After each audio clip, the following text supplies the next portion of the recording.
multicultural country that is constantly evolving. But have we reached capacity point when it comes to our migrant intake and our increasing population? Tonight, a check on the state of the nation. Linda Kincaid reports on where we've been and where we're going.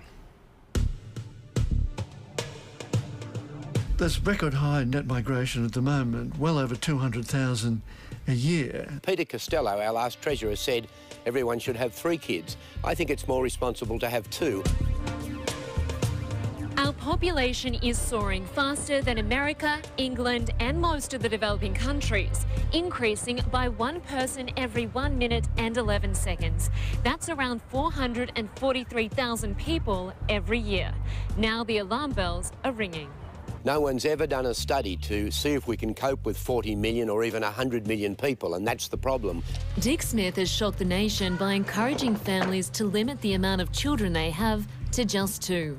The former Australian of the Year warns our booming population could starve if allowed to grow recklessly. People claim that we'll always have enough food and water. We're so ingenious as human beings, we'll always be able to provide food and water. Well, that's ridiculous. One day we're going to have too many people. His comments come at a time of unprecedented population growth, driven largely by immigration. 285,000 migrants arrived in the country last year. I think we should look at reducing the immigration amount on a non-discriminatory way so our country can support all the people who are here, at least so we can feed them. While our population sits at 22.1 million today, we'll hit 25 million in 10 years' time. By 2030, 28.4 million. We can expect 31 million a decade after that, and around 35 million by 2050. We face massive task in accommodating such people, and it will only be achieved with major changes in our lifestyle. Immigration expert Dr. Bob Birrell from Monash University believes we'll pay a high price for a higher population. The costs are mainly felt by ordinary people, and they're felt when it comes to the quality of their life, their access to housing, change in their lifestyle, competition for amenity. All of those areas tend to deteriorate with more people. But of course, it's not all bad news. An increase in population historically equates to a boom in prosperity. Migrants help to promote economic growth. From a business point of view, they add customers. Currently, migrants from the UK top our list, accounting for 17.9% of intake.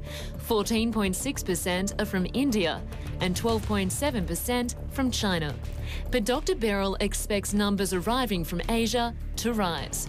There are literally millions of people in China and India who would come here each year if we opened the doors. Federal opposition leader Tony Abbott is the latest to weigh in, saying Australians are concerned citizenship is being given away far too lightly, all the while keen to portray his tough border protection stance as pro-immigration. We can only take in a certain number of people, and I think that as long as that program is run firmly in Australia's national interest, well then we can continue to be a great country of immigrants. The Australian government in the past has sought to make citizenship easier. We don't want to give it away like lollies. On the other hand, you don't want to make it too restrictive, since for many people gaining Australian citizenship is an important way into, or opening the door to a deeper identity with being Australian.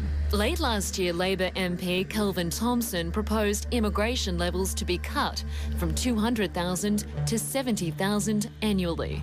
And the latest Galaxy poll suggests the idea has support, with 66% of Australians wanting a cap. That's almost a complete turnaround from the opinion held 5 years ago. Awareness of growing congestion, competition for housing and so on is now starting to bite as a public issue. How would you describe Australia? I'd say that people are really friendly and warm. Like thousands around the country today, the Nagpal family from India officially became Australian citizens. For them, the migration debate is nothing but background noise. They're just keen to contribute to the country. Well, there are 2 doctors, 2 engineers, so fair bit, I'd say. And enjoy what Australia has to offer. Who's your team? It used to be India, but now Australia all the way. And of course, we're not the only country experiencing growth. Between now and 2050, the global population is expected to increase from 7 up to